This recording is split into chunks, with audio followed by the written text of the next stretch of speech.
Merci d'être venu jusqu'ici. Non.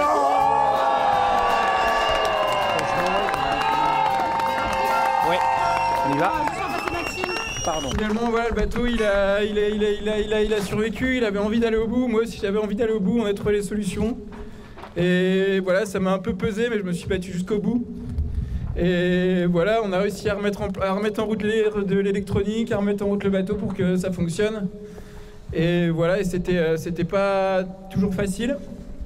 Mais en tout cas, me suis dépassé plus que jamais. Je pense que ce soit en montagne ou en mer, je pense que quand on est en face des éléments et qu'on est dans la difficulté, eh ben c'est ce qui nous montre de quoi on est capable. Et voilà, et c'est juste énorme. C'est balèze.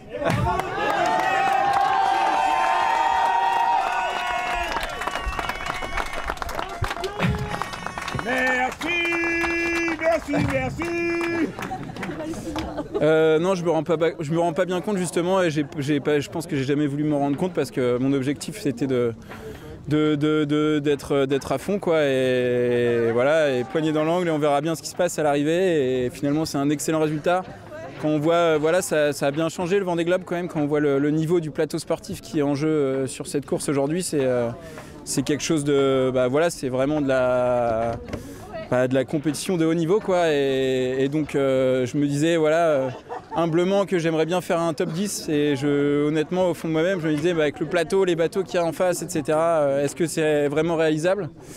Et voilà, j'y ai mis mes tripes et ça finit par payer. Donc voilà, je suis juste hyper fier quoi, parce que nous aujourd'hui on est toujours pas une grosse équipe, et on bouge toujours des montagnes. On l'a déjà fait sur le précédent Vendée Globe et on le montre encore aujourd'hui, que c'est important de croire en ses rêves, qu'il y a un début à tout et qu'il faut savoir se lancer. Donc voilà, il y a Tanguy le Turquet avec qui discutait, qui je pense a suivi ma précédente histoire du Vendée Globe et ça l'a motivé pour se lancer. J'espère qu'il y en a d'autres qui se lanceront comme ça, parce que voilà, avec beaucoup de détermination, de gens qui nous entourent, etc., on est capable de grandes choses. Et aujourd'hui, on a fini le Vendée Globe, et en plus dans le top 10, c'est presque une petite cerise à rajouter sur le gâteau, mais c'est quand même une cerise parce que chaque marin qui vit cette aventure peut vous garantir qu'il soit premier ou dernier, ils doivent vivre des trucs de dingue. Et là, on peut le voir, on n'a pas du tout eu les mêmes conditions de vent que les premiers. Et eux, ils ont probablement eu leurs difficultés parce qu'ils ont mis une intensité qui est remarquable et qui est incroyable, à laquelle j'aimerais bien pas faire part un jour. Je vous le cache pas parce que ça donnait vraiment envie. Mais derrière, chacun a eu son combat et dans tous les groupes. Et je vois que du coup, grâce à Starlink, on a pu suivre un peu ce qui se passait sur les autres bateaux. C'est assez dingue et je vois que chacun se bat comme des malades dans son univers. Et voilà, et aujourd'hui, on va partager tous notre univers avec nos sponsors, avec toutes nos histoires, tout ce qu'on a à raconter, avec toutes les communautés qui nous suivent, etc. Et ça, c'est quelque chose qui est génial, quoi. On a des histoires de malades à nous raconter et c'est la mer qui nous les amène, c'est l'environnement, c'est tout ce qui nous entoure. Et ça, je sais pas, c'est immense en fait. C'est immense.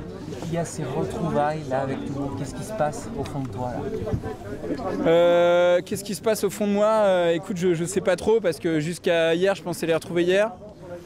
J'ai vécu une nuit pas simple. Mais bon, au moins on était en train de discuter avec Clarisse et je me sentais un peu moins traître de ne pas la laisser toute seule.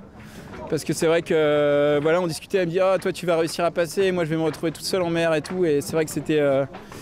Je m'en voulais presque en fait de me dire c'est vrai qu'on s'est bien accompagné depuis un moment et je me voyais pas laisser non plus. J'avais envie de rentrer, hein, mais du coup c'était une belle histoire aussi. De se dire finalement tu vois on est là et on s'est croisés, on a discuté cette nuit et je pense qu'elle aussi elle en a chié. et voilà, et du coup c'est ça finalement qui crée l'histoire. En fait on maîtrise pas ce qui va se passer demain, on maîtrise pas ce qui va se passer dans 2 minutes. Et il faut s'adapter tout le temps et c'est ça que la mer nous apprend et c'est ça aussi que le monde nous apprend en fait. Le monde bouge, tout est en mouvement tout le temps et il faut tout le temps s'adapter à tout et je pense qu'en mer c'est en version XXL mais je pense que c'est finalement un bel apprentissage de la vie. Non, justement je m'attendais pas du tout à autant de monde ici. Justement je pensais arriver tranquille et aller et voilà, que ce soit en petit comité quoi, parce que je discutais avec mes copains et tout, je savais que j'ai des potes qui venaient, ils m'envoyaient des photos en train de boire des bières, donc voilà, je me disais, en train de me soutenir cette nuit pour pas que je m'endorme et tout, et du coup je me disais ouais ça va être cool, on va retrouver les proches, mais je m'attendais pas à avoir autant de monde et autant d'accueil quoi pour un simple marin qui allait faire son tour, donc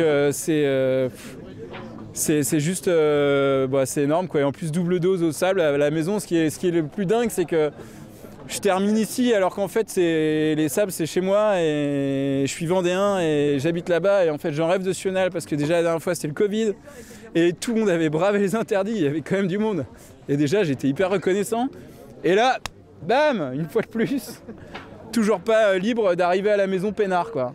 Voilà, donc écoute, non, j'ai quand même hâte d'y retourner et en plus ce sera sûrement avec d'autres bateaux, donc ça va être chouette. Voilà. Là, c'est une nouvelle aventure qui commence et c'est une aventure, je pense, tout le monde me dit que ça va être extraordinaire, donc j'en doute vraiment pas. Pour l'instant, j'ai du mal à me dire qu'est-ce qui peut être plus extraordinaire que ce qu'on fait là.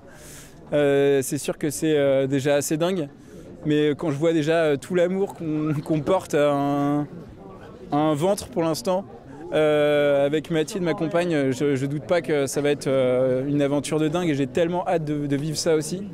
C'est pour ça aussi, je pense qu'il y a tellement d'émotions aussi parce que je rentre et en fait là je la reconnais même pas. Elle a bien changé et c'est vrai qu'on n'a jamais communiqué non plus aussi parce qu'on voilà, moi pour vivre heureux, vivons cachés. Et voilà, je vais être papa d'un petit garçon et donc c'est je pense que c'est la première fois de ma course que je pensais à ça pendant toute la course et c'était assez dingue quoi. Donc alors que ça n'existe pas encore, c'est pas palpable quoi. Voilà. Mais c'est sûr que c'était un petit paramètre qui je pense a quand même changé la donne quoi.